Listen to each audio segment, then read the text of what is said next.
കിച്ചു സാൻ ഫുള്ള് കാണാമോ ചാറ്റ്? ഇതാണ് എന്റെ ചാറ്റ് കാണിച്ചുകൊണ്ടാണ് ഞാനിത് പുറത്ത് വിട്ടത്. അല്ലെങ്കിൽ ഞാൻ ഒരിക്കലും വിടത്തില്ല എന്ന് മോനെ.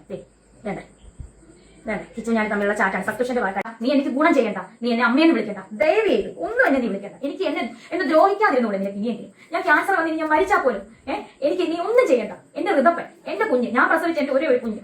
നിന്നെ ഞാൻ ഋതപ്പനേക്കാൾ കൂടുതൽ ഞാൻ സ്നേഹിച്ചു. നിന്നെ ഞാൻ ഋതപ്പനേക്കാൾ കൂടുതൽ ഞാൻ നിനക്ക് എന്റെ സബ്സ്ക്രിപ്ഷൻ കിട്ടിയ പൈസ വരെ ഞാൻ നിനക്ക് തന്നു. ഒരുപാട് പൈസ ഞാൻ ഉറക്കമടിച്ച്, ഞാൻ ആൽബങ്ങൾ ചെയ്തത്, ഞാൻ ഉറക്കമടിച്ച് ഗൾഫിൽ പോയി പ്രൊമോഷൻ ചെയ്തത് എല്ലാം ഞാൻ നിനക്ക് അതിന്റെ ഒരു ഓഹരി ഞാൻ നിനക്ക് തന്നിട്ടുണ്ട്. നീ അതെല്ലാം വാങ്ങിച്ചിട്ടുണ്ട്. ആ ചാറ്റുകളെല്ലാം എന്റെ ഉണ്ട്. പക്ഷെ ഞാൻ കാണിക്കത്തില്ല കിച്ചു. നീ അല്ല ഞാൻ. നിന്റെ അമ്മ സ്വന്തം പെട്ടെന്നാണ് നിന്നെ ഇട്ടിട്ട് പോയത്. 1.5 വയസ്സിലൊക്കെ ഒട്ട കഥ വരെ എന്നോട് നീ പറഞ്ഞു. കൊല്ലത്തെ വീട്ടിൽ വെച്ച് നീ അനുഭവിച്ച ചെറുപ്പത്തിൽ അനുഭവിച്ച കാര്യങ്ങൾ വരെ നീ എന്നോട് പറഞ്ഞിട്ടുണ്ട്. ഞാൻ അതൊന്നും ചെറുപ്പത്തിൽ അനുഭവിച്ച കാര്യങ്ങൾ വരെ നീ എന്നോട് പറഞ്ഞിട്ടുണ്ട്. ഞാൻ അതൊന്നും പുറത്തു വിടുന്ന കഴിച്ചു. ഞാൻ അങ്ങനത്തെ ഒരു അമ്മയല്ല, ഞങ്ങൾക്കൊരു സ്ത്രീ അല്ല.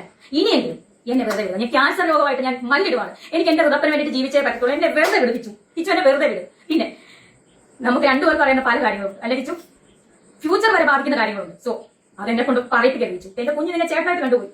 ഇനി എന്നെ കൊണ്ടൊന്ന് പറയിപ്പിക്കരുത്. രാഹുൽ ദാസിനെ പറ്റി എന്നെ പറ്റി പറയുന്നല്ലോ സസ്പെഷൻ. ഞാൻ സസ്പെഷൻ അല്ലേ തുടങ്ങുന്നു നിയമപരമായിട്ട്. നിയമവിരുദ്ധമായിട്ട് ഞാനൊന്നും ചെയ്തിട്ടില്ലല്ലോ. കിച്ചു നീ ഇപ്പോഴല്ലേ ഒരു വർഷമായിട്ടല്ലേ നീ ഇപ്പം സ്വന്തം കാര്യം നിൽക്കാൻ തുടങ്ങിയ കാര്യങ്ങളൊക്കെ. ഇതിന് മുന്നേ രാഹുൽ ദാസ് ഉണ്ടായിരുന്നു. ചിങ്ങവനം ഭാഗം, കൊല്ലാട് ഭാഗം, അതുപോലെ ഈ പൊങ്ങന്താനം, ഈ Thrippoorthanam police station, Vakathanam police station ഒന്ന് തിരക്കി നോക്കി രാഹുൽ ദാസിനെ പറ്റി. അറിയാനുള്ളവരോട് ഞാൻ പറയാം. എന്നെ കുറ്റപ്പെടുത്തുന്നവരെ എന്തായാലും രേണുസുതി അങ്ങനെ നിയമവിരുദ്ധമായിട്ടൊന്നും ഞാൻ ചെയ്തിട്ടില്ല. അങ്ങനെയുള്ളവർ കുറച്ചും കൂടെ അറിയണമെങ്കിൽ ആ പോലീസ് സ്റ്റേഷനിലോ അല്ലെങ്കിൽ ആ നാട്ടിലോ കൊല്ലാട് നാട്ടിലോ ഒന്ന് കിച്ചുവിനെ പറ്റി, രാഹുൽ ദാസിനെ പറ്റി തിരക്കി നോക്കും. അപ്പൊ എനിക്കതും പറയാമല്ലോ രാവിലെ കിച്ചു. ഇനിയെങ്കിലും എന്നെ ഇനി അമ്മയെ വിളിച്ചില്ലെങ്കിൽ കുഴപ്പമില്ല. എന്നെ ഇനി ഉപദ്രവിക്കാതെ വിടുക. ഞാൻ നിന്നെ ചോദിക്കാൻ വരുന്നില്ല. എന്നെ ഉപദ്രവിക്കാൻ വിടുക. ഞാൻ ഒരു ക്യാൻസർ പേഷ്യന്റ് ആണ്. ഞാൻ നിന്റെ കാല് പിടിച്ച് ഞാൻ പറയാം. എന്നെ തടിക്കാൻ പറ്റുന്നില്ല. ടിക്ലൈൻ കിടക്കുന്നത് ഞാൻ അടിച്ചു കഴിഞ്ഞാൽ എനിക്ക് വേദനിക്കും. ഞാൻ കാല് പിടിച്ച് പറയുക. എന്നെ ഇനി നാക്കിട്ട് എന്നെ ഇനി കുത്തി ഇനി എന്നെ സംസാരിപ്പിക്കുക. എനിക്ക് വയ്യ. ഇനി എന്റെ പേര് എടുത്തിടരുത്. എനിക്ക് ഗുണം ചെയ്തില്ലെങ്കിലും എന്നെ ദ്രോഹിക്കാതിരിക്കാം. എന്റെ കുഞ്ഞിനെ ഓർത്തിട്ട് ഇതിനകത്ത് എഴുന്നേറ്റ് വന്നേ പറ്റത്തുള്ളൂ. എന്റെ ഹൃദയത്തിന് വേണ്ടിയിട്ട്. നിനക്ക് ആ കുഞ്ഞിനോട് തൊള്ളി സ്നേഹം ഉണ്ടായിരുന്നു. നീ ഇത്രയും വരുമാനം കിട്ടുന്നുണ്ടല്ലോ. നീ 1 രൂപയ്ക്ക് ഒരു മുട്ടായി നീ അവനെ മേടിച്ചു കൊടുക്കും. നിന്റെ അനിയനല്ലേ? എനിക്കൊന്നും വേണ്ട കിച്ചു നിന്റെ. ഞാൻ നിനക്ക് തന്നിട്ടേ ഉള്ളൂ പൈസ.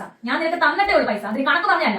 അമ്മയ്ക്ക് പറയാണ്ട് ഒരുപാട് കാര്യങ്ങൾ, തെളിവ് സഹിതം കാര്യങ്ങളൊക്കെ. ഇപ്പം മോൻ സ്നേഹം കാര്യങ്ങളൊക്കെ ആയിട്ട് അച്ഛന്റെ കാര്യങ്ങളൊക്കെ പറഞ്ഞ് മോശം കാര്യങ്ങളൊക്കെ ആവുന്നുണ്ട്. പല ആളുകൾക്ക് മോന്റെ വോയിസ് റെക്കോർഡും കാര്യങ്ങളും ഇപ്പോഴും നമ്മുടെ ചേട്ടൻ അളിയന്റെ ഫോണിനകത്ത് ഇപ്പോഴും കിടപ്പുണ്ട്. പഴയ റെക്കോർഡ് അച്ഛന്റെ മോന്റെ സംഭാഷണങ്ങളൊക്കെ. മോൻ ഈ കാണിച്ച അമ്മയുടെ ചാറ്റ് പുറത്ത് വിട്ട പോലത്തെ അങ്ങനത്തെ ഒരു മനസ്സുള്ളവരാണ് ഞങ്ങളൊക്കെ. അതും പുറത്ത് വിടത്തില്ല മോനെ. ഞങ്ങളൊന്നും ചെയ്യുന്നില്ലല്ലോ. എന്നിട്ട് ഇനി എങ്കിലും എന്നെ വെറുതെ വിടാൻ പറ്റില്ല. ഞാൻ ഒരു ക്യാൻസർ പേഷ്യന്റ് അല്ലേ. ഇനി എങ്കിലും എന്നെ ഒന്ന് വെറുതെ വിടാൻ പറ്റില്ല. 11 വയസ്സിലെ സുധിച്ചേട്ടൻ അന്ന് ശ്വാസത്തിൽ വെച്ച് എന്നെ ഹേപ്പിച്ചപ്പോൾ ആരുമില്ലായിരുന്നു മോനെ. മോനെ പ്രാവശ്യം അച്ഛനോട് വഴക്ക് പിടിച്ച് കൊല്ലത്ത് കോട്ടയെന്ന് പറഞ്ഞ് ഫോൺ വിളിച്ച് ഓർക്കുന്നുണ്ടോ? അന്ന് അവരെന്തുവാ പറഞ്ഞ മോനെ ഇങ്ങോട്ട് വരണ്ട, അവിടെ അച്ഛന്റെ അമ്മയുടെ കൂടെ നിന്നാൽ മതി. ഇതൊക്കെ മോനെ എനിക്ക് ഓർമ്മയുണ്ട്. പക്ഷെ മോൻ അതൊന്നും ഓർമ്മ കാണത്തില്ല. അപ്പത്തെ ഘട്ടങ്ങളിൽ പോലും ഞാനും ഇല്ലായിരുന്നു. ഈ അമ്മയെ നീ കുറ്റം പറഞ്ഞ നിന്റെ അളിയനും ചേച്ചിയൊക്കെ ഉള്ളായിരുന്നു. ഓരോ കുറ്റത്തിന് പോലീസ് സ്റ്റേഷൻ വരെ കയറി ഇറങ്ങി ഞാനായിരുന്നു. വേറെ ആരും ഇപ്പൊ നിന്നെ ഈ കൊണ്ടു നടക്കുന്നത് ആരും ഇല്ലായിരുന്നു. ഇനി എന്നെ കൊണ്ട് പറയിപ്പിക്കരുത്. ഇനി ഇത് കൂടുതൽ എനിക്കൊന്നും പറയാനില്ല. ഇനി എന്നെ വെറുതെ വിടുക. ഇത് നിന്നെ പറ്റിയുള്ള എന്റെ ലാസ്റ്റ് വീഡിയോ ആയിരിക്കും. ഇതൊക്കെ ലാസ്റ്റ് വീഡിയോ ആയിരിക്കണം.